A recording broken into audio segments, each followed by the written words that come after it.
Well, the initial idea came from the array of spikes just popping up over London, this sort of hostile architecture as it is. I just felt that it was a bit sort of nasty in a sense to start putting these spikes that actually deter the homeless from sleeping in safe spaces. So I thought if we could create a space potentially above these and utilise the space above the pavements, then I think we're onto a winner. So how do these pods work then? Explain to us. The idea is that they just get a safe haven, somewhere safe to sleep, the conditions, away from the public as well, because it appears that the public do have this nasty mindset towards the homeless. So if the concept can change that towards the homeless, then I think it's a success.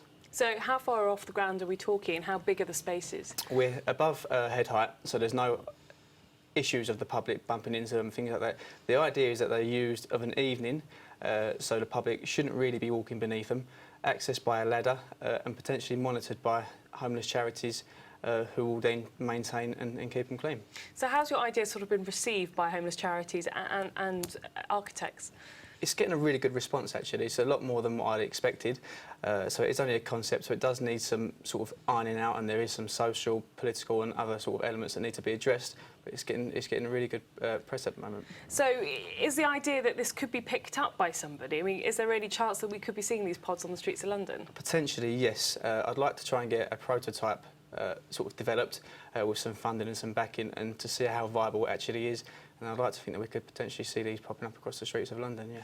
So as an architect, are you more interested in the sort of social building rather than big, glamorous, shiny new buildings? Yeah, I mean, generally with an architect, the idea is that you create a beautiful space for someone that generally can afford it. So it'd be quite nice in this instance to create a nice space for somebody that is a bit less fortunate.